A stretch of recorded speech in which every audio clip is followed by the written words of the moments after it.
Assalamualaikum teman-teman. Halo, kami dari kelompok 5 akan menjelaskan soal terkait manpower yang beranggotakan Syahla, Ulfa, dan Zahra. Yuk langsung saja, selamat menyaksikan. Nah, di video ini kita akan membahas soal-soal materi kelas 9 semester 1 yaitu transformasi geometri. Jadi di sini akan ada dua soal. Yang soal pertama yang ini ya, perhatikan baik-baik. Segitiga PQR berkoordinat di P negatif 1,1, Q negatif 1,3, dan R 6,3. Segitiga PQR tersebut direfleksikan terhadap sumbu X. Pertanyaannya, bandingkan koordinat titik-titik PQR dengan koordinat bayangannya. Jika suatu titik direfleksikan terhadap sumbu X, maka bayangan refleksi A dengan titik X, Y jika direfleksikan terhadap sumbu X, yaitu bayangannya adalah X, negatif Y, di mana X ini nilainya akan tetap dan Y ini nilainya akan berkebalikan. Yang asalnya negatif menjadi positif, yang asalnya positif menjadi negatif. Maka, bayangan segitiga PQR menjadi yang pertama, titik P ini negatif 1,1. Maka menjadi negatif 1, negatif 1, karena 1 ini menjadi negatif, sedangkan yang absisnya ini akan tetap. Kedua, titik Q juga yang 3 ini akan berubah menjadi negatif 3. Yang terakhir titik R juga sama. Maka seperti ini perbandingannya. PQR, segitiga PQR adalah di mana sudut-sudutnya itu negatif 1,1 adalah titik P, titik Q negatif 1,3, dan titik R 6,3. Sementara bayangannya adalah segitiga P aksen, Q aksen, R aksen, di mana titik-titik sudutnya adalah P aksen negatif 1,1, Q aksen negatif 1,3, dan R aksen 6, negatif 3. Kita masuk ke soal berikutnya ya. Soal berikutnya, bayangan titik V min 1, min B setelah dicerminkan terhadap titik pusat O adalah V aksen A, C. Jika titik V aksen ini ditranslasikan oleh T 1,3 menghasilkan bayangan V aksen 2,7, berapakah nilai X jika AX pangkat 2 ditambah BX tambah C sama dengan 0? Soal ini seperti susah ya, tapi pasti bisa kok menjawabnya. Kita jawab ya. Jawab.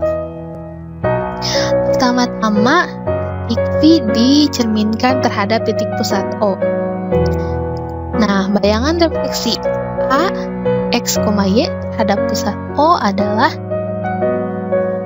A aksen dengan titik koordinat negatif X, negatif Y. Jadi, X ini akan menjadi negatif dan Y ini juga akan menjadi negatif.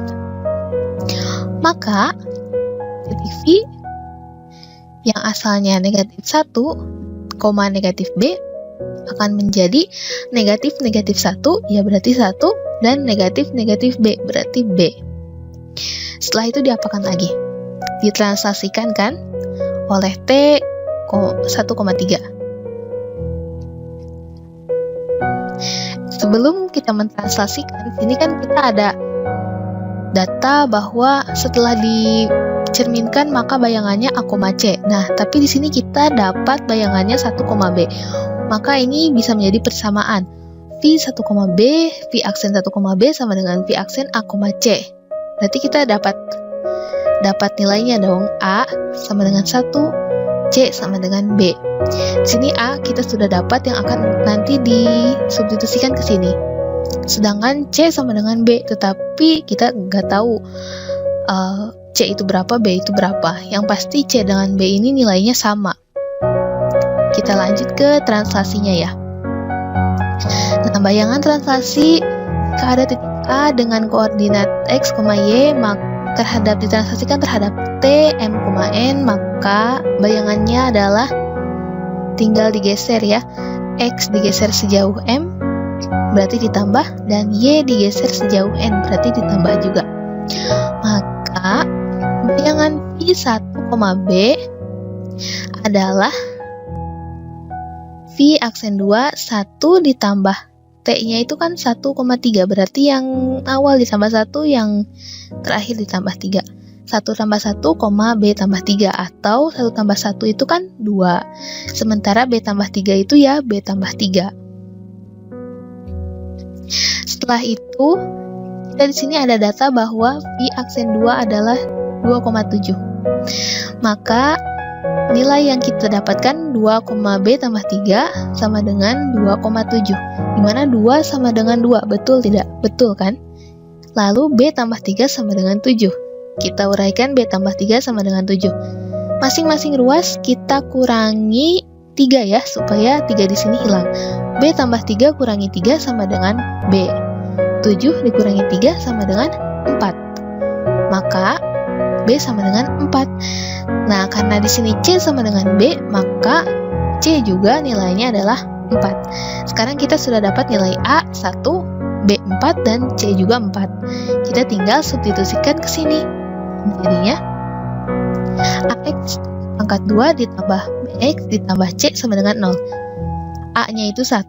A dikali X pangkat 2 berarti X pangkat 2. Karena bilangan apapun dikalikan 1, maka jawabannya adalah bilangan itu sendiri.